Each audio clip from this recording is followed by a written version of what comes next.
안녕하세요. 인사해주세요. 일어나서 인사. 네. 안녕하세요. 저는 되게 쑥스러운데 몇 장면 나왔던 축구 해설하고 있는 박문석입니다. 반갑습니다. 네, 안녕하세요. 저는 방정인 오인혜입니다. 반갑습니다. 네, 앉아서 하겠습니다. 앉도록 하겠습니다. 요즘 아바타 개봉하잖아요. 네네네. 아바타보다 훨씬 재밌는 것 같아요. 그 정도입니까? 저는 근데 참고로 아바타를 보진 않았어요. 굉장히 몰입되고 이거는 영화가 아니라 실화잖아요. 맞아요. 다큐멘터리 진짜 대한민국에 일어났었던 일들을 다 정리한 시간이어가지고 저 보고 나니까 주변에 꼭 봤으면 좋겠다 이렇게 추천할 마음이 생기더라고요. 저도 이렇게 보면서 여러분 어떠셨어요? 저는 되게 많은 생각이 좀 들더라고요.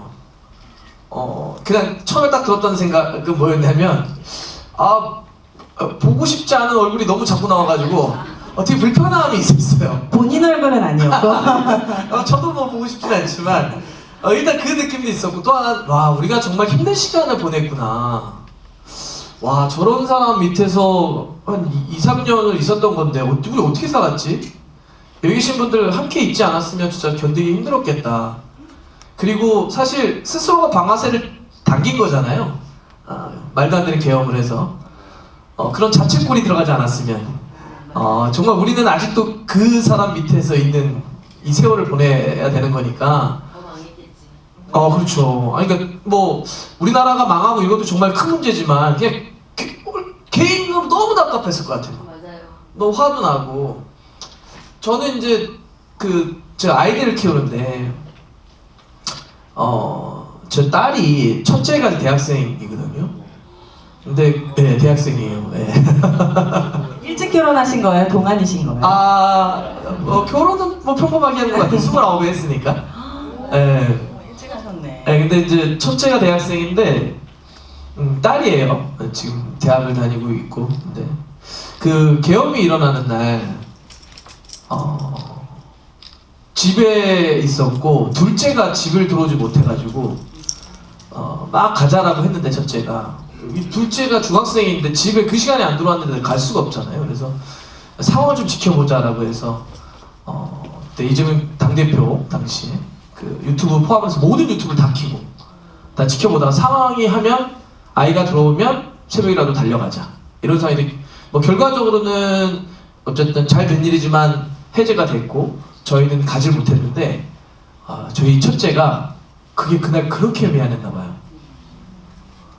그 누군가는 자기의 또래도 있었고 아니면 더 굉장히 많은 사람들이 군인들 앞에서 총 앞에서 그 총을 막아서는 자기 어떤 목숨을 걸고 막 싸웠는데 나는 집에 있었어. 이게 그렇게 마음이 아팠나 봐요. 그래서 그 이후에 있었던 모든 집회를 다 다녔습니다. 그 미안함 때문에. 그게 이제 뭐 예를 들면 남태령, 뭐 키세스 그 모든 현장에 저희 딸이 다 있었어요. 그래서 저희가 중간에 막 말렸어요. 야 괜찮아 너 이 정도면 됐어라고 했는데도 그 부채의식 미안함이 있더라고요. 근데 생각해보면 저도 사실은 대학교 때 이제 뭐 이렇게 활동을 했었는데 저희가 활동을 할 때도 저도 사실 그 마음이었던 것 같아요. 미안함. 저는 개인적으로 이제 광주에 대한 미안함이었죠. 내가 왜 모르고 살았을까? 누군가는 저렇게 비참하게 쓰러져 갈 때 나는 몰랐구나 라고 하는 그 미안함, 부채의식으로 살았었는데 지나고 보니까 그런 어떤 미안함이 역사적으로 관통했구나. 나의 미안함과 우리 아이의 미안함. 또 그런 의미로는 저는 그게 딱 맞는 말 같더라고요. 한강 작가님이 얘기하셨던 80년 5월의 광주가 지금의 우리를 살렸다. 저는 이건 너무나 맞는 말 같아요. 그래서 이번에 이걸 보면서도 막 그런 생각이 들어서 사실 뭐 후련하다는 느낌보다 계속 미안함이 마음에 있어요. 먼저 가신 분들 혹은 지금도 엄혹한 상황에서 싸우고 계신 분들에 대한 미안함. 저는 뭐 이런 생각이 좀 들었습니다. 되게 위원님 말씀은 숙연해지는데 저는 사실 전화 놓으셨죠? 아니 저는 정말 정알못을 대표하잖아요. 사실 비상계엄이 선포됐을 때 정말 부끄러운데 이게 무슨 상황인지를 모르겠는 거예요. 그래서 저랑 이제 같이 방송하시는 정치인분들, 철학자분들이 있는 단톡방이 있어요. 15분 정도? 한 20분 계시나? 비상계엄이 뭐예요? 라고 이제 제가 거기 네, 단톡방에 남겼는데 아무도 답을 안 해주는 거예요. 그러니까 설마 오윤혜가 비상계엄이 뭔지를 몰라서 물어봤을 거라고는 생각을 못하고 좀 너무 어지러운 거예요. 근데 막 인스타나 페이스북으로 사람들이 큰일 났어요 라고 막 하는데 제가 그런 걸 경험해 본 적이 없으니까 상황 파악이 첫 번째 좀 오래 걸렸고 그리고 나서 상황 파악이 되고 나서부터는 어떻게 해야 되는 거지? 굉장히 되게 멍하고 그때 제가 이제 채욱 씨한테 우기 오빠한테 이거 뭐야 어떻게 해야 돼? 우리 도망가야 돼? 이민 가야 돼? 이러니까 우기 오빠가 죽고 싶다 죽을 맛이다 그때 정말 공포스러웠던 것 같긴 합니다. 뭔가 뭐라고 했더라?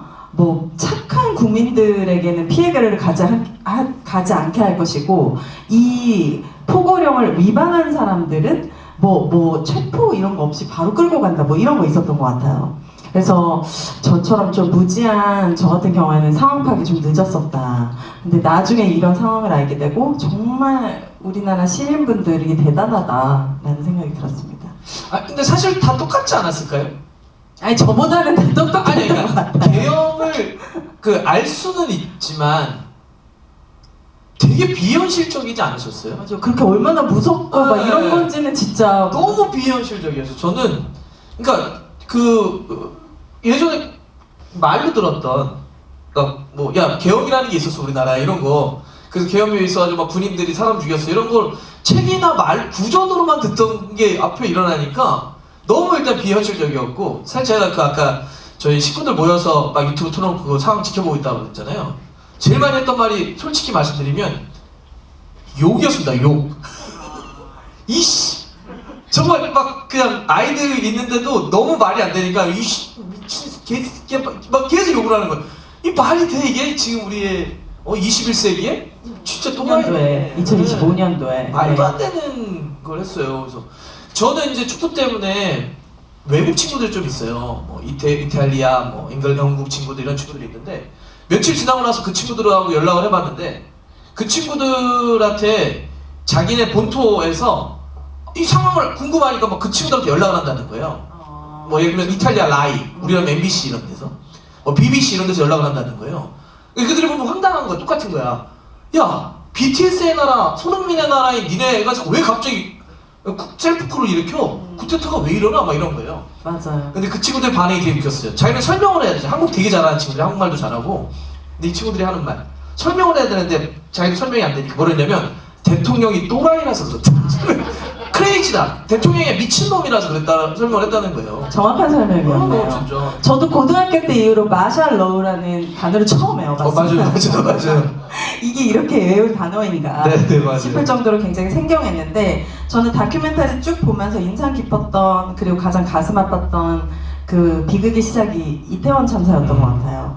아무래도 방송하다 보면 참사 유가족분들을 뵙게 되는데 제가 가장 마음에 걸렸던 것이 유가족분들이 방송이 끝나고 그때 무슨 공개 방송이었을 거예요. 같이 잠깐 식사를 할 수 있는 자리가 있었는데 같이 사진을 찍어요 라고 제가 먼저 말씀을 드렸거든요. 근데 저희랑 같이 사진 찍어도 괜찮으세요? 라고 말씀을 하시는 게 완전 피해자와 가해자가 바뀌어 계셔가지고 유가족분들이 오히려 되게 죄인처럼 그렇게 살아가고 계신다는 모습이 훨씬 더 슬프게 다가왔고 이게 아픔을 나눌 수 없는 거 그리고 잘못됐다라고 하는 것들을 잘못됐다고 얘기할 수 없는 그게 가장 슬펐던 것 같아요. 맞아요. 그러니까 저도 근래 제가 살면서 가장 슬펐던 혹은 정말 미칠 것 같던 순간이 이제 세월호가 가장 컸고 그다음에 이제 이태원도 굉장히 충격적인 일이었는데 그러니까 저는 저희가 살면서 보면 사람과 세상을 대하는 태도라는 게 되게 중요하잖아요. 뭐 일을 조금 잘할 수도 있고 못할 수도 있고 조금 덜 똑똑할 수도 있고 많이 똑똑할 수도 있겠지만 태도는 정말 중요하더라. 태도가 본질일 때가 많더라 이런 생각을 하는데 그 사람을 잘 대하는 사람들, 세상을 잘 대하는 사람들 저는 세월호나 이태원 같은 정말 우리 세상이 사회가 혹은 인간이 겪을 수 있는 가장 고통스러운 순간 아닙니까? 자식을 잃는다는 게. 네. 그 생태 같은 자식이 죽어가는 걸 보는 거잖아요. 배가 침몰하는 걸 보셨어요, 그분들은. 제 아이가 만약 거기 있었다고 한다면 이거는 설명할 수 없어요. 제가 그 진도 거의 항해에 가서 행복항에 가서 나중에 그 아이들의 영정을 보면서 정말 1시간을 꺾어 울었었는데, 그러니까 이태원도 그런 거잖아요. 아이들이 서서 죽어갔잖아요. 근데 이런 죽음에 누군가의 그들의 몇 명의 사람들의 태도를 보면 너무 끔찍해요. 이렇게 공감을 못할 수가 있지? 그러니까 어떻게 뭐 그거를 막 뭐 조사해서 뭐 할 수는 있어요. 그래도 최소한 사람이 그렇게 죽어갔던 참혹하게 죽어간 걸 보고 우리 사람들이 느끼는 공감 같은 게 있어야 되잖아요. 그게 없는 게 너무 무섭고 너무 끔찍해요. 인간이라면 그러게요. 네. 마음 편하게 애도와 추도를 할 수 없었던. 그러니까. 저도 그때 혼자서 조용히 시청 분향소에 갔었는데 그때 참 극우 유튜버셨던 것 같아요. 그 와중에도 오셔가지고 유튜브를 키시고 거기에 있는 분들과 충돌을 하시고 이런 모습을 보면서 아 정말 끝이 없구나. 그때 굉장히 절망적이고 힘들었는데 지금 그래도 조금씩 우리가 같이 애도하고 추모할 수 있잖아요. 마음 놓고. 그 작년 이태원 참사 때 처음으로 2주기 때 정말 윤석열 이제 파면되고 마음 편하게 이제 했단 말이에요. 그것만으로도 되게 큰 위로가 됐을 것 같아요. 네. 지금 저희가 여기 오픈 채팅 창을 열어놨는데 여기 일로 통해서 뭐 질문도 좋으시고요, 의견도 좋으신데 먼저 좀 쓰신 분들이 있는데요. 소개 한번 해주시죠. 여기 정민주님인가요? 네, 서로에게 위로를 전하고 싶습니다. 동지 여러분 모두 고생 많으셨습니다. 정민주님께서 네. 그다음에 남겨주셨고 볼메그린 이 영화에 보기 싫은 얼굴들이 많이 나오지만 김건희 안 나온다. 얼마나 다행인지. 네, 그분이 김건희 처음에 나오는데 이렇게 그 스크린 막 글자 뒤에 가려서 살짝 나오더라고요. 그리고 자랑하는 라이언님께서 내란 세력들은 권력을 다시 손에 넣기 위해서 온갖 악행을 저지를 것입니다. 이를 막기 위해서 앞으로 어떻게 하실지 계획한 바가 있으십니까? 저희가 계획해야 되는 거죠, 지금. 이 악행을 막기 위해서. 저희 어떤 공적인 영역에서 일을 하는 사람들이 아니어가지고 함께 하셔야 될 것 같은데. 근데 그런 부분이 있었던 것 같아요. 이재명 대표님이었죠, 과거. 이재명이라는 사람을 제거하기 위해 정말 온 우주의 힘과 할 수 있는 모든 것들을 동원해서 저렇게 무참히 힘들게 했구나. 그런데 저들의 악행을 저지를 때는 그냥 고속도로 휘어. 그냥 이거 체결해. 그냥 지하 출입구 만들어. 막 그냥 그런 건 너무 쉽게 하는 거잖아요. 우리는 진짜 힘들게 하나씩 만들어 가는데 저들은 말 한마디로 많은 것들을 쉽게 무너뜨리는 걸 봤을 때 약간 화가 난다, 약간 맞아요. 무기력하다 이런 생각했어요. 눈치 안 보지 않아요? 아무도 안 봐요. 저는 눈치를 안 보는, 제가 예를 들면 축구 쪽에 있으니까 축구협회 비판할 때도 그런 얘기를 하는데 우리 회장님이 눈치를 안 봐요. 그러니까 이게 절대 권력자들이 갖고 있는 공통점 같은 거예요. 내가 눈치를 왜 봐? 내가 왕인데, 내가 돈 많고 내가 힘이 있고 이렇게 높은 자리인데 내가 너네들이 눈치를 왜 봐야 돼? 축구협회 같은 경우도 그런 거잖아요. 우리 사회는 이미 직접 투표 이런 걸 다 하죠. 근데 여전히 체육관 선거하잖아요. 200명 선거인단을 뽑아가지고 협회장을 뽑아요. 그러니 축구 팬들, 나머지 축구인들 수천 명이 달하는 눈치 볼 필요가 없어요. 그런 구조나 권력, 절대 권력을 갖고 있으면 그렇게 되는 건데, 저는 이제 약간 이렇게 나쁜 사람들이라 표현했던 그런 사람들이 공통점이 눈치를 안 봐요. 염치가 없죠. 부끄러움을 몰라요. 네. 근데 좀 착한 사람들은 염치를 또 너무 따지려고 하니까 내가 이렇게 하면 어떡하지? 예의나 이런 거 자꾸 생각하니까. 그래서 그 드라마 대사에 나오는 악은 저렇게 막 지 맘대로 행동하는데 왜 선은 항상 눈치를 보면서 이렇게 우리는 항상 지기만 하냐. 그럴 때 화가 날 때가 있는데 그래도 뚜벅뚜벅 가는 선이 이기겠죠, 지금처럼. 그리고 공자님이 염치가 없는 사람은 벌레와 같다는 말씀도 하셨어요. 확실합니까? 제가 검증이 됐어. 제가 윤석열 정권에 넣은 게 딱 두 가지가 있는데 하나는 술과 책입니다. 술과 책.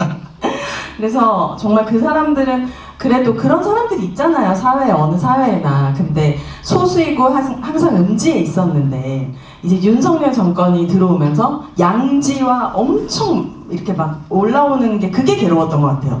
어느 사회나 굉장히 극단적인 생각을 가진 사람들은 있지만 이게 마치 상식인 것처럼 대통령까지 절해버리니까 이게 일상생활에서도 굉장히 불편해지고 불쾌해지고 그런 큰 부작용이 있었던 것 같습니다. 제가 이제 한마디 하고 또 마이크를 좀 드리고 싶은데 저는 이제 그런 부작용에 따른 일종의 우리의 학습 같은 긍정 요소도 있다고 생각해요. 무슨 얘기냐면 이번 윤석열의 시대를 겪으면서 우리 사회에 곳곳에 이런 사람들이 이렇게 많았어? 상식적이지 않고 공정하지 않고 착하지 않은 사람들이 이렇게 많았어? 이게 다 수면 위로 올라와 버렸죠. 윤석열을 지키려고, 김건희를 지키려고. 법원에도 저런 사람들이 있었어? 판사는 원래 다 기본적으로 좀 상식적인 사람들 아니었어? 아니 뭐 예를 들면 또 다른 뭐 군대도 저래? 아직도 전두환 같은 사람들이 있단 말이야. 군대에 어느 영역이 또 저래? 우리 사회에 우리 정말 잘못된 사람들이 사회 곳곳에 있구나. 이런 사람들이 다 수면 위에 올라와 버렸어요. 그래서 사람들이 좀 더 좀 냉정하게 혹은 현실적으로 세상을 좀 더 바라볼 수 있게 해줬죠. 정말 나쁜 사람들이 있구나. 우리가 절대적으로 믿는 거로만 해서는 되지 않겠구나 라고 하는 걸 좀 느끼지 않았나 싶고요. 마이크를 저희가 이제 앞에 운을 떼려고 좀 이야기를 했는데 뭐 단톡방에도 좀 오픈 채팅방에도 올려주시는데 마이크를 좀 전달 한번 해도 여러분들도 어떤 걸 느꼈는지 뭐 이런 이야기를 하면 좋을 것 같아서 저희에게 아까 편지를 주신 중학생 우리 친구가 있더라고요. 네, 중학교 2학년 맞죠? 사실 중2면은 지금 이 전두엽이 없을 나이인데 앞에 계신 분들이 인사도 한번 서서 한번 해주시고요. 그다음 얘기해 주시면 될 것 같습니다. 네, 안녕하십니까. 반갑습니다. 환영합니다. 저 이제 두 분 다 질문이 있는데 우선 이제 박문성 의원님께 질문을 먼저 드려보도록 하겠습니다. 이제 해설위원으로서 참 이재명 후보를 지지하신다는 게 참 용기를 내시는 게 참 어려운 결정이셨을 텐데 축구 해설위원으로서 대통령 이재명이자 인간 이재명은 어떤 축구 선수와 같은지 비교를 한번 해보자. 어떤 분이신지 이제 한번 답변해 주시면 감사드리겠습니다. 어렵다. 그 생각을 해본 적이 없어서 축구 선수로 따지면 제일 잘하는 사람이에요, 그냥. 그래요? 메시. 메시라고 그러면 또 약간 달라요 느낌이. 그러니까 저는 그 대통령 전에 이재명과 대통령이 된 다음에 이재명이 저에게 또 달라요 느낌이. 그러니까 대통령을 하시기 전에 정치인의 이재명은 일도 잘하는 분이기도 했지만 굉장히 좀 뭐라고 할까요? 공격적이고, 그러니까 약간 공격수에 가까운 느낌이었어요. 그 골도 잘 넣고 막 이런 느낌이었는데 대통령이 딱 되니까 무게감과 안정감이 확 생기는 거예요. 그래서 지금은 약간 미드필더나 되게 든든한 막 중앙 수비수 같은 느낌들도 있거든요. 그래서 우리나라를 좀 지켜주는 이런 느낌이 좀 더 강해서 지금 대통령 이재명으로 놓고 보면은 누구라고 할까요? 정말 잘하는 안정감 있는 미드필더 누구를 할까? 손흥민은 공격수예요. 너무 축구 모르는 거 아니에요? 누구라고 하기에는 좀 그런데 되게 안정감. 한참 잘할 때 김덕배, 케빈 데 브라이너, 뭐 이런 느낌. 되게 유명하죠. 네. 감사합니다. 이제 오윤혜 교수님께 말씀드리고 싶은 게 있는데 항상 이제 매블쇼나 이런 방송들을 보면은 되게 진지한 질문이라든지 아니면 주제라든지 어떤 상황에서도 되게 긍정적으로 풀어가시려는 그런 모습이 저한테 되게 인상 깊었는데 그런 태도가 어디에서 비롯되시는 건지 제가 많이 궁금합니다. 와, 근데 중학생인데 질문을 정말 잘하시네요.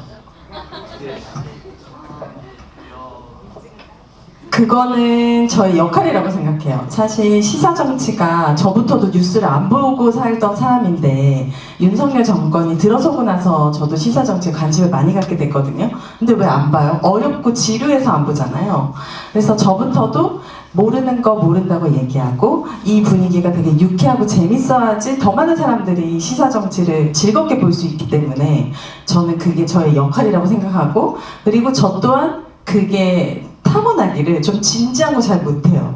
그래서 아무리 어려운 막 대통령이 누가 와도 사실 제가 바라는 게 없으니까 저는 어떤 자리를 바라는 사람이 아니잖아요. 아니잖아요. 그래서 더 편하고 더 궁금한 것들을 솔직하게 물어볼 수 있는 것 같아요. 앞으로도 그런 역할을 하고 싶고 그래서 많은 사람들이 시사 정치 뉴스를 더 즐겁게 재밌게 볼 수 있었으면 좋겠다 라는 생각을 합니다. 또 질문 있으신 분? 자기 의견도 좋습니다. 네, 네. 단톡방에도 글이 올라왔던데 한명환님. 네, 이 영화를 보면서 다시 한번 생각하는 게 윤석열이 대한민국을 위해 정말 잘한 게 계엄이다. 그러나 아직도 계엄을 옹호하고 단 한 명도 처벌받은 사람이 없다는 게 아직도 내란 중이라는 게 안타까운 현실이다. 완전한 민주주의로 가는 길은 쉽지가 않아. 대한민국 파이팅! 이렇게 남겨주셨습니다. 네, 좋은 의견입니다. 네. 근데 네. 근데 이제 하나 생각해 보면 사실 민주주의라고 하는 건 이념은 아닙니다. 그렇죠? 민주주의라고 하는 건 우리가 이제 예를 들면 뭐 자본주의, 사회주의, 공산주의 이거는 하나의 지향이 있는 이념이죠. 이즘으로 표현되는 캐피탈리즘 이렇게 되는 거죠. 근데 사실 민주주의는 그게 무슨 민주주의 그거는 얘는 북한도 민주주의라는 말을 쓰지 않나요? 그 다음에 우리도 민주주의라는 말을 쓰죠. 민주주의는 과정과 절차를 얼마나 소중히 여기느냐 어떤 결론을 내기 위해서 구성원들이 서로의 어떤 동등한 위치에서 동등한 발언권을 가지고 합당한 토론을 통해서 결론을 잘 도출하느냐 이거를 인정해주면 그리고 모든 사람들에게 발언권을 내주는 이런 기회 보장, 기회 평등만 존재한다면 이런 걸 갖고 민주주의라고 하거든요. 그래서 저는 민주주의의 길은 험난하다 이런 표현이 맞기도 하지만 한편으로는 이 모든 것들이 저는 그 민주주의를 우리가 더 심화해야 하는 과정이다. 이런 걸 통해서 서로의 의견도 나누고 의견이 다르면 광장으로 뛰어나와서 또 얘기할 수도 있고 저는 이런 것들이 그냥 민주주의를 체험하고 심화하는 과정이 아닐까 생각해 봅니다. 아직도 동등하지 않잖아요. 이번에 뭐지 강의원 같은 경우도 보좌관 학대 그런 거 다 아직 민주주의가 안 된 거예요. 옛날에 종부르듯이 한 게 그게 무슨 민주주의야. 그런 것들도 다 없애야지. 그럼요. 그러니까 그런 과정 자체가 민주주의라는 거죠. 어느 누구나 민주주의는 결론은 아니니까. 그런 얘기죠. 맞습니다. 동의합니다. 또 다른 분들 얘기해 주시면. 그럼 분위기를 바뀌어질지 모르겠는데 지금 너무 엄숙한 분위기라서 그 파면 선고가 됐었던 날 사실 저는 그때 잠깐 대한민국이 멈췄었다라고 생각하거든요. 왜냐하면 파면 선고 날짜가 계속 미뤄졌잖아요. 사람들만 만나면 전 진짜 그때 모든 사람들 방송하는 모든 사람들 만날 때마다 날짜 나왔어요. 이 얘기만 하고 다녔잖아요. 그래서 4월 5일 날짜가 딱 정해졌고 그날 원래 저는 이제 방송이 없었는데 매부쇼에서 11시에 생중계를 하자고 해서 우기 오빠가 갑자기 부른 거예요. 저는 사실 그때 방송을 안 하고 싶었어요. 왜냐면 제가 그 감정의 주체가 안 될 것 같은 거예요. 3년 내내 너무 기다렸던 순간이고 특히 한 2주 전부터는 헌법재판소 게시판이라는 데 들어가서 제가 맨날 글을 남겼어요. 그래서 심지어 제가 문영배 재판관님 만났을 때 최근에 글을 보셨나요? 라고 여쭤도 봤어요. 근데 안 보셨대요. 너무 영향을 받으실까 봐. 근데 파면 선고를 한 날 정말 아니나 다를까 너무 감정에 복받쳐 올라서 제가 막 오열 막 하고 했었는데 그때 인상 깊었던 게 제 지인 중에 한 명이 한강을 뛰고 있었대요. 근데 파면 선고를 딱 하기 직전에 모든 자전거와 러너들이 멈춰서 핸드폰을 보더래요. 그러니까 대한민국 사람들이 아무렇지 않은 척 일상을 하면서도 그 순간을 굉장히 간절하게 기다렸구나 라는 생각이 들면서 그때 굉장히 제 인생에 너무 기억 남는 순간이었습니다. 그리고 저의 이상형도 바뀌었죠. 문영배 재판관님. 이상형 고마님 만나는 너무 인상적이었던 네. 순간이었습니다. 어떠셨어요 그때? 저는 그 하는 날 여기도 있었거든요. 집회하러. 저는 딸만 셋인데 막내가 이제 좀 이렇게 시간이 길어졌잖아요. 그러니까 막내가 음료수를 먹고 싶다 그래서 그 가신 분들은 알겠지만 막 엄청 사람 많이 계셨잖아요. 그래서 이제 막 그 대열을 빠져나와서 편의점에서 돈을 지불을 하고 마시려고 딱 하는 순간 밖에서 와! 그러고 해서 에이 그거 못 봤잖아. 그래서 그렇게 있었습니다. 이 아이가. 근데 뭐 너무나 좋아가지고 편의점에 있는 사람들끼리 막 껴안고 아까우셨네요. 그랬습니다. 네. 제가 그 다음날 여행을 갔었거든요. 바로 다음날. 근데 공항에서부터 직원분들이 다 제 손을 잡고 너무 수고하셨다고. 맞아요. 저 진짜 그 다음날 정말 그 비행기 정말 타시는 분들도 멈췄었던 거예요. 다 보고 있었던 거예요. 네. 굉장히 중요한 일이었으니까요. 맞습니다. 저는 그렇게까지 오래 끌 거라고 생각도 안 했어요, 사실은. 뭐 이렇게 오래 해가지고 맞아요. 중간에 막 풀어주고 막 짜증나가지고 진짜 내가 이 축구만 하고 있는 게 맞나 싶을 정도, 내가 뭘 해야 되나 더 막 이런 생각이 들 정도로 진짜 짜증도 많이 나고 그랬었죠. 그렇게 끝나는 줄 알았는데 윤석열 씨 탈옥했잖아요. 탈옥. 저는 그날도 좀 뜻깊은 날이었거든요. 저희 친정아버지가 제가 서울 온 지 거의 20년 만에 처음으로 저희 집에 와서 주무시고 같이 대화하는 시간이었는데 하필 그날 그런 날이 그래서 윤석열 탈옥했다는 기사를 보자마자 아빠와 제가 말없이 계속 술만 먹고 딸과 아빠의 대화는 사라지고 그 다음날 숙취로 고생했던 정말 그날도 굉장히 잊을 수가 없었던 맞아요. 희대 조이대 대법관님의 활약으로 앞으로도 우리의 숙제죠. 네. 그리고 이게 사람이 그게 참 타로카에서 나왔던데 다큐에도 해맑게 웃잖아. 나는 세상을 다 가진 듯이. 그런 게 태도 같은 거 아니에요? 네, 진짜? 염치가 없죠. 그러니까 자기는 정말 그게 어떻게 생각든 간에 그 계엄을 최소한 그것 때문에 우리 사회가 그렇게까지 고생을 하면 미안해해야죠. 죄송해해야죠. 야, 어떻게 저런 표정을 짓지? 막 진짜 화를 막 부르더라고요. 막 제 옆에 있으면 막 때리고 싶고 정말 저런 사람이구나. 근데 저는 최근까지도 반성이 없는 윤석열, 김건희 씨를 보면서 오히려 약간의 동정심도 안 생기잖아요. 동정심을 주고 싶거든요. 근데 기회를 안 줘요. 항상 때마다. 그래서 뭐 최근에 뭐 통당 얘기부터 해가지고 또 많은 또 명언을 남기시잖아요. 그러니까 동정심마저 줄 기회를 갖지 않는 그들이 참 이제 불쌍하다. 저는 이렇게 생각해요. 그러니까 이럴 때는 사실 저는 가끔씩은 우리 유권자들에 대한 고민도 해봐야 될 것 같아요. 그러니까 사실 히틀러를 만든 것도 독일의 유권자였고요. 트럼프를 찍은 것도 미국의 유권자입니다. 그리고 윤석열을 만든 것도 우리 유권자죠. 저는 그 손바닥에 왕자를 썼는데도 그 당선이 된 걸 보면서 야, 이걸 도대체 어떻게 해석해야 되지? 내 말이. 한참 막 그랬는데 어이가 없어. 조금은 더 우리가 이런 과정을 통해서 우리도 성숙해지자. 그러니까 뭐 지나간 건 어쩔 수 없지만 제2의 윤석열을 만들면 안 되는 거잖아요. 그러니까 서로의 생각이 달라서 좀 다를 수 있다고 생각해요. 어떻게 세상이 하나의 생각만 있겠습니까? 앞으로 나가자라고 하는 진보적 개념도 있겠지만 좀 지키고 보호하면서 가자라고 하는 보수적 개념도 있겠죠. 저는 건강하게 이런 논의가 돼야 되는데 최소한 이 틀을 완전히 벗어나서 황당하게 행동하는 사람들, 한 국가를 운영을 하는데 거의 샤머니즘을 거의 넣어버리면 어떻게 합니까, 거기다가. 근데 자기 직무 공간에 사우나실을 만들고 그건 안 되잖아. 이런 사람, 그러니까 좀 상식을 벗어난 사람은 우리가 좀 최소한 우리가 좀 틀이나 아니면 인식을 높여서라도 좀 걸르자. 이런 경험을 통해서 좀 더 우리가 그런 걸 하면 좋지 않을까 싶기도 합니다. 한편으로는. 네. 댓글에 여기 단톡방에 자랑하는 라이언님께서 저도 염치 모르는 정몽규 싫어합니다. 그 이상으로 내란 수개범 윤석열 싫어하고요. 그러나 윤석열이 민주적 선거로 대통령으로 뽑힌 이유는 욕심에 눈이 먼 사람들의 선택으로 인한 점이 있습니다.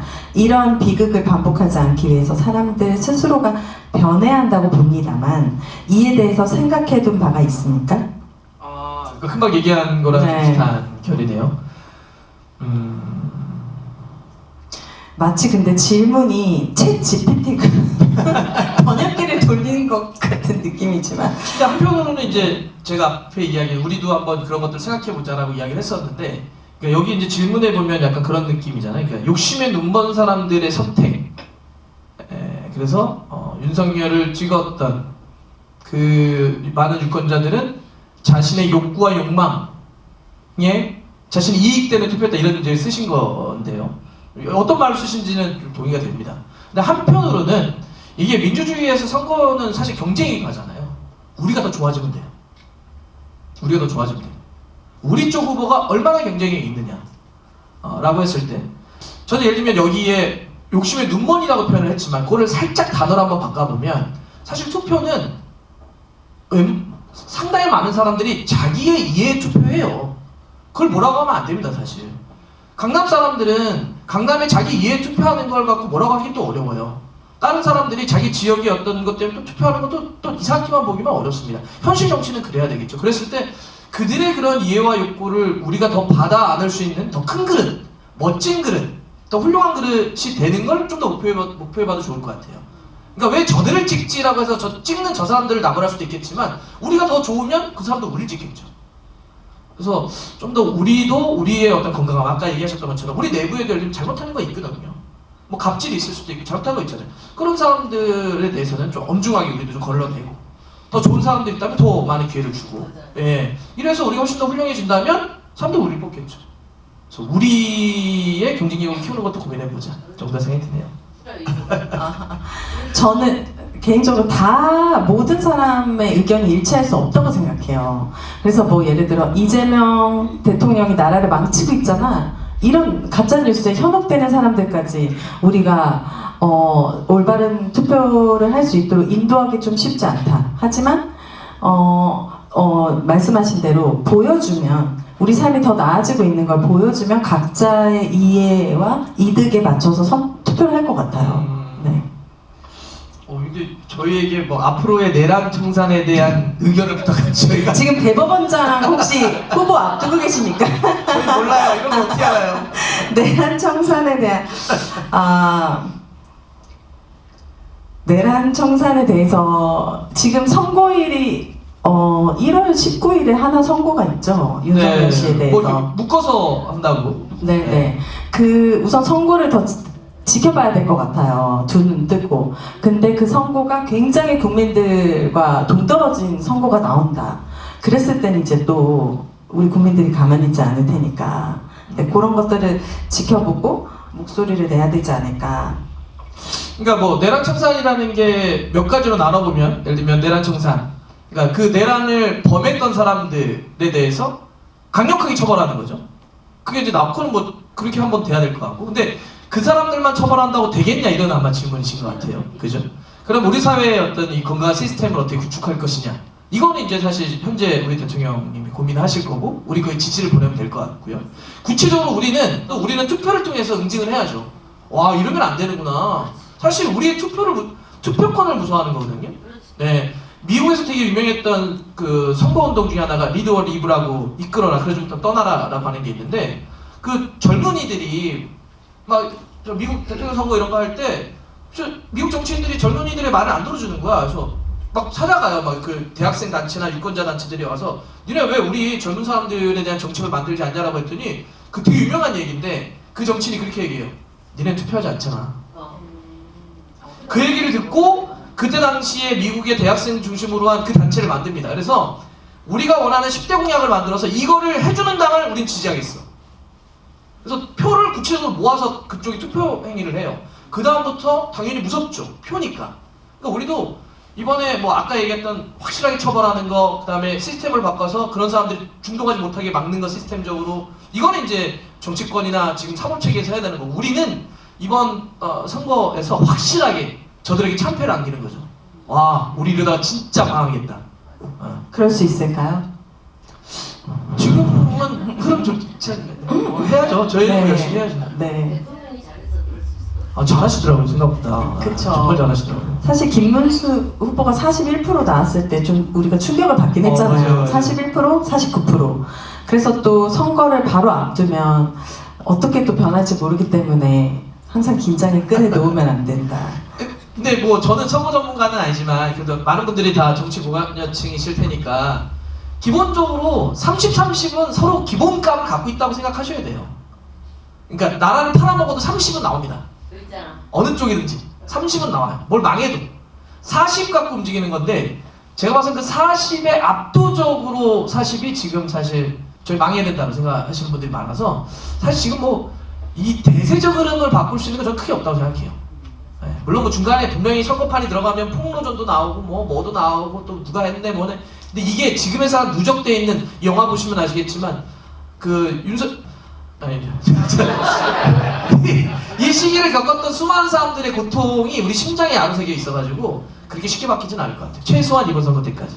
근데 어쨌든 우리는 열심히 투표하는 거죠. 주위 사람들에게 한 명이라도 연락하고 바꿔달라고 얘기하고. 자, 춤추는 어피치님께서 영화 완성도 어떻게 보시는지, 흥행에 성공할지 어떻게 보시나요? 그거는 복지죠. 지금 이게 아바타가 너무 너무 강력한 지금 영화가 있어가지고, 근데 꼭 봐야 될 다큐멘터리가 아닐까 싶어요. 왜냐면은 사람은 시간이 지날수록 또 까먹고, 저도 진짜 마음 편하게 하루 10시간씩 자면서 막 이렇게 좀 마음 편하게 살아요. 우리 대통령은 잠을 못 잔다고 하는데, 그때 이 순간순간들을 잊지 않고 기억하고 이렇게 잘 기록해 놓은 다큐멘터리를 봐야 하는 것 같아요. 대한민국 국민이라면. 그러면 뭔가 더 자부심이 생기고, 약간 대한민국 국민이 얼마나 대단한지 서로가 서로를 굉장히 더 응원할 수 있는 계기가 될 것 같아서, 넷플릭스에 좀 비싸게 팔면 안 돼요? 만약에 이거 내려오면은? 그래서 OTT로라도 진짜 많은 분들이 보시기를 바랍니다. 근데 지금 이걸 한다는 거를 좀 유력한 어떤 뭐 플랫폼이나 매체를 통해서 얘기한 게 있나요? 그러니까 홍보를 더 많이. 아름아름 이런 거 말고. 뉴스 경공. 아. 아, 그래 외부쇼 한번 힘 좀 넣어줘요. 제가요? 네. 그렇네요. 네. 아, 그렇게 조금 더 많이 홍보가 되면은 훨씬 좋을 것 같아요. 내일 윤호중 행안부 장관님을 만나거든요, 매부쇼에서. 그럼 행안부 장관님 이거 좀 보시라고. 근데 출연 안 하셨더라고요. 그죠? 네. 그리고 박문성 해설위원님, 영화 제작할 때보다 더 잘생기시셨네요. 팩트입니다. 이게 또 세상이 살기 좋아지니까 마음이 편하시니까. 아이 이렇게 감사합니다. 남겨주셨고요. 그리고 또 궁금하시거나 하고 싶은 말씀 있으시면 편하게 해주세요. 예. 우리 또. 네, 중학생. 근데 전 사실 일단 얘기 한번 듣고 저도 궁금한 게 있어가지고 한번 여쭤볼게요. 일단 얘기 듣고. 것 같아요.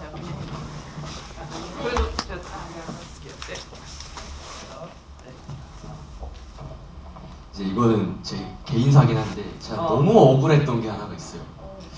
윤석열 대통령 이제 파면 선고가 4월 4일이었잖아요. 근데 제가 4월 3일 날 이제 다른 학교들은 전부 다 이거를 TV로 틀어준다는데 저희 학교만 안 한다는 거예요. 너무 억울해가지고 화가 나고 막 억울해가지고 제가 그 전날에 교감 선생님부터 시작해가지고 모든 부장 선생님들 다 찾아다니면서 이거는 법치주의가 제대로 작동하는 원리 아니냐, 국가 원수가 내려오는 과정이고 이 대한민국의 민주주의가 제대로 작동하는 과정을 가장 잘 보여주는 최고의 교육을 왜 정치적이라는 그 이유 하나만으로 포장을 해가지고 그걸 왜 안 보여주느냐. 제가 그렇게 얘기를 했더니 부장회의를 여셨어요. 교감 선생님이. 그랬더니 기대를 했어요, 내심. 근데 결과는 안 보여줬어요. 그래가지고 너무 억울해가지고 참 이러고 있는데 그때 어떤 선생님이 저를 붙잡고 말씀하시더라고요. 너가 모르겠지만 우리 주변에 생각보다 샤이보수층이 많다. 그 친구들을 너가 존중하고 협력하는 그런 태도를 보인다면 굉장히 더 나은 친구가 될 수 있을 거다 라는 얘기를 하시는데, 그분을 개인적으로 되게 존경하는 분이기 때문에 예 일단 알겠습니다를 했지만 상당히 나름대로는 이해가 안 됐어요. 그리고 이제 그 다음날이 과학 시간이었는데 진짜 수업에 집중이 하나도 안 되더라고요. 시계만 너무 막 쳐다보게 되고, 정말 진짜 제가 얼마나 급한 정도였냐면 그 이면지 있잖아요. 과학 학습지 받은 거에다가 뒤에 주문 대통령 피청구인 윤석열을 파면한다까지 적었어요. 막 적고 막 난리를 쳤는데 와, 네 진짜 못 참겠더라고요. 그래서 끝나고 요즘에는 이제 학교에서 태블릿을 줍니다. 디봇이라고. 이제 그거를 딱 과학 시간 종 울리자마자 보는데 네이버 뉴스 1면에 윤석열 파면 딱 떠 있는 거예요. 제가 그거 보고 진짜 눈물이 나가지고 와. 네, 맞아. 와, 됐구나. 그날 점심시간에 이제 또 다른 선생님께서 수고했다 딱 그 한마디 하시는데 와 진짜 눈물이 나는 거예요. 이제 드디어 다 끝났구나. 근데 요즘에 이런 10대들의 극우화가 사실 사회적인 문제인데 현실은 어때요? 진짜 그거는 지금 뭐 미디어에서 떠드시는 그런 것보다 훨씬 심각합니다. 그러니까 저희 지역구가 민주당 강세 지역이에요. 근데도 불구하고 일단 하루에 5번씩 남자애들끼리는 노무현 대통령을 조롱하는 그런 개그가 굉장히 나옵니다. 그게 약간 놀이문화 같은 거잖아요, 그죠? 그쵸, 완전. 애들이. 그럼 그럼에도 불구하고 극우는 이렇게 안 된 이유는 뭐예요? 그렇게 극우화로 빠지지 않고 이렇게 된 이유는 뭐예요? 저는 이제 아버지가 운동권 출신이십니다.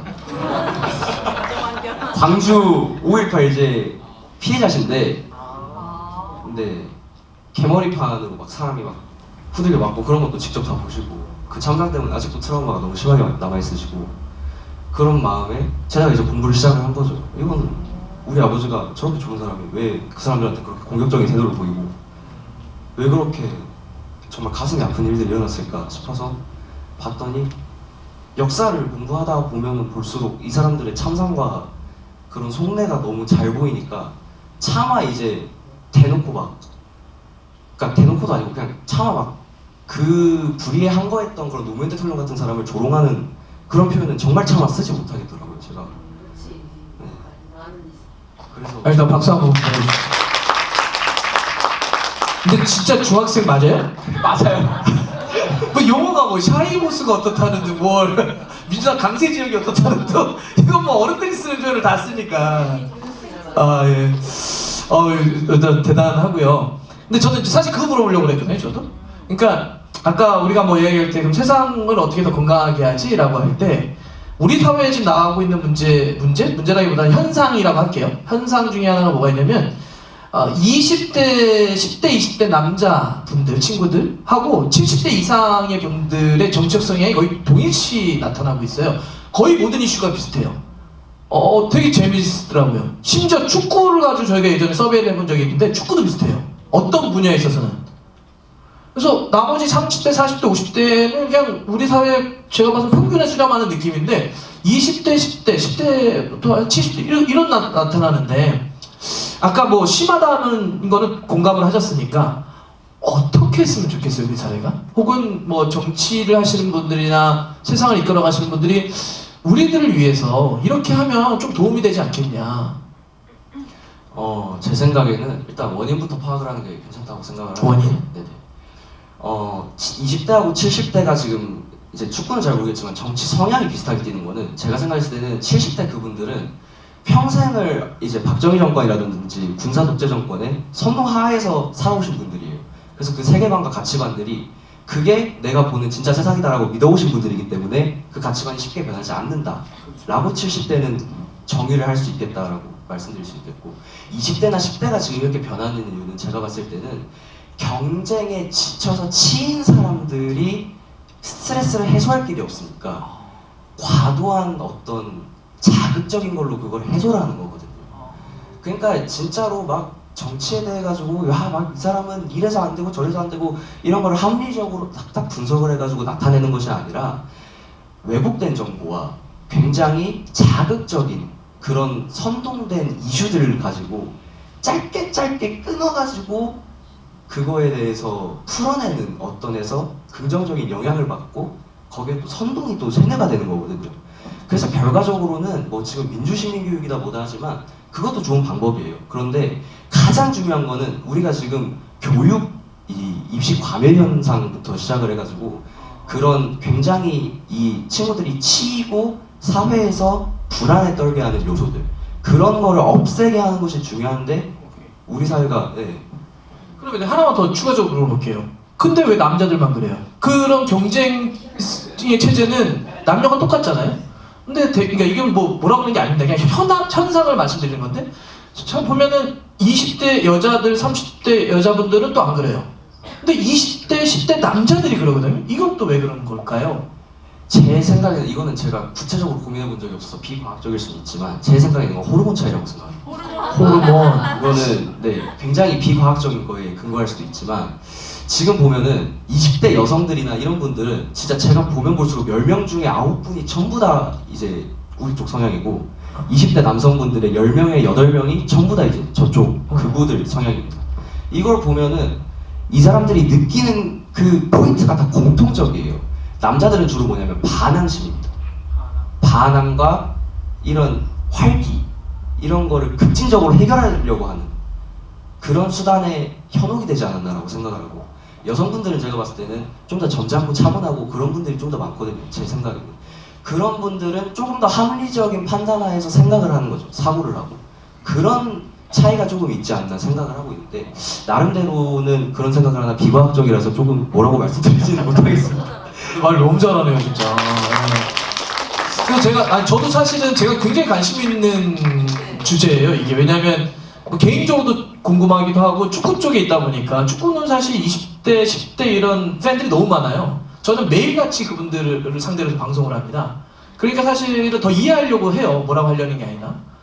그리고 또 우리 사회에 그 되게 중요한 이슈 같아요, 이 이슈가. 그래서 좀 궁금해서 물어봤는데, 저는 이제 그런 생각, 처음에 이야기했던 거 너무 공감이 갔어요. 너무 몰아서 경쟁치를 넣어버리니 그들에게도 숨쉴 공간이 필요한데 숨 쉬는 걸 그런 식으로 이제 표출하는 것이다. 너무 공감을 했고요. 저는 예를 들면 그분들 중에 또 상당히 많은 분들이 이준석이라고 하는 정치를 좋아하거든요. 그럼 이준석은 왜 좋아할까 생각을 해봤는데, 예를 들면 그 반면에 민주당은 왜 별로 안 좋아할까? 약간 10대나 20대 남자분들이 보기에는 우리 경쟁에서 아까 되게 뒤지는데, 요즘은 남녀가 같이 경쟁을 하면 여자가 좀 더 우위에 있다고 하더라고요. 학교에서도 성적도 여자가 더 잘 나오고요. 남자가 막 쫓아가려고 하는데 군대 가네. 왜 군대 가라는 게 더 짜증나는 거예요. 근데 그런 나름의 고통이 있단 말이에요. 이 이야기를 우리가 이준석이 좋으냐 나쁘냐를 떠나자고요. 이준석이라는 정치는 들어줬거든. 니네 그런 고민이 있어? 들어줬죠. 민주당은 훈계예요. 넌 남자잖아. 네가 견디고 참아야지. 우리 사회가 얼마나 그동안 여자들이 우리가 손해본 줄 알아? 얼마나 기울어져 있는 줄 알아? 뭔가 가르치려 들죠. 근데 그 친구들이 보기에 이런 거야. 아니, 내가 남자로 태어나서 난 이득 본 게 하나도 없는데, 그건 아빠 세대들 얘기지.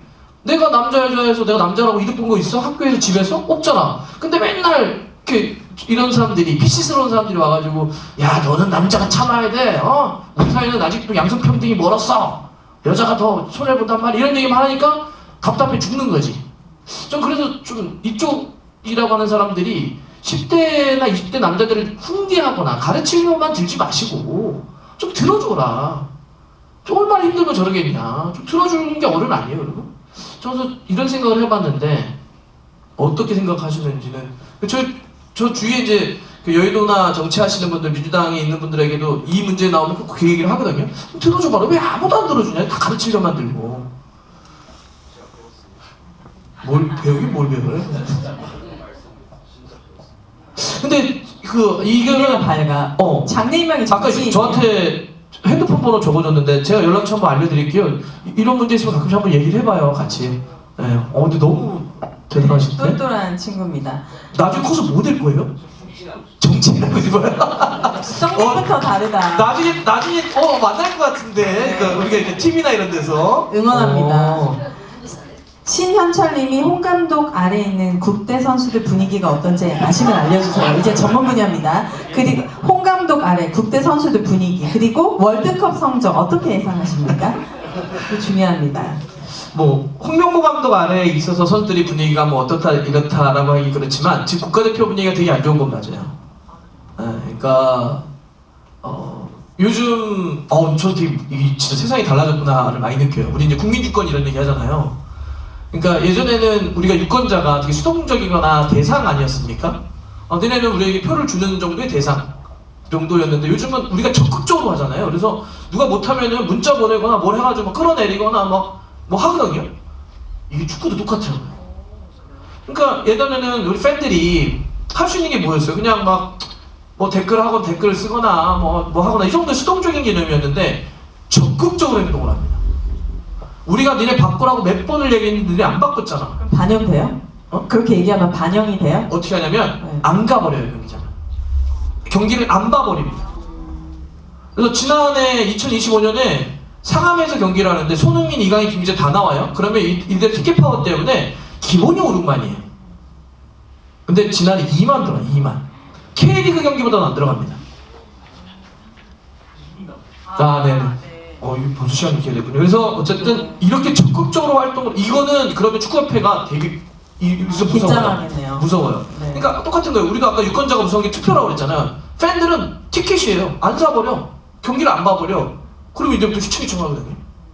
뭐 그런 거고, 월드컵 예상 성적은 32강입니다. 조별리그 간신히 통과, 32강 탈락. 너무 진짜요? 태태태 하세요. 저는 이렇게 해야 되겠잖아요. 진짜요? 네. 자, 마지막 댓글 소개해드리고 끝 인사하면 될 것 같아요. 네. 오예네님 매부쇼 둘러볼 때 같이 펑펑 울었습니다. 코스모스님께서 실제로 보니 더 예쁘십니다. 그거 왜 읽어요, 그거를? 이거는 꼭 읽으려고. 뭐 실제로 우리 더 예쁘다는 거 왜 읽어요? 항상 응원합니다. 남겨주셨습니다. 새해에는 저는 진짜 바라는 게 없거든요. 제가 12월 31일 그 하루 동안 굉장히 우울했던 이유가 이렇게 너무 많은 일을 우리가 다 견디고 버티고 막 해와서 새해에는 별일 없이 여기 계신 모든 분들 가정에 편안하고 무탈하고 건강하시고 그런 한 해가 되기를 전 바랍니다. 네, 뭐 이제 한 2분 남았다고 했으니까 마지막이 될 것 같네요. 여기 지금 보성에서 오신 것 같아요. 박재성님, 안셀모님이 매주 토요일 오후 4시에 서초역 대법원 앞에서 내란 청산 조이대 탄핵 촛불 대행진이 열립니다. 예, 시간 되시는 분들이 많이 와달라고 했네요. 근데 저는 가끔씩 이럴 때가 있어요. 야, 우리 아직 끝난 거 아닙니다. 앞으로 더 가열차게 싸워야 됩니다. 좋아요, 좋은데 그런 것도 좋은데 우리 지금까지 고생했잖아요. 그러면 한순간은 오늘만큼은 옆에 있는 사람들 되게 영화 보고 그러면서 야, 우리 고생했다.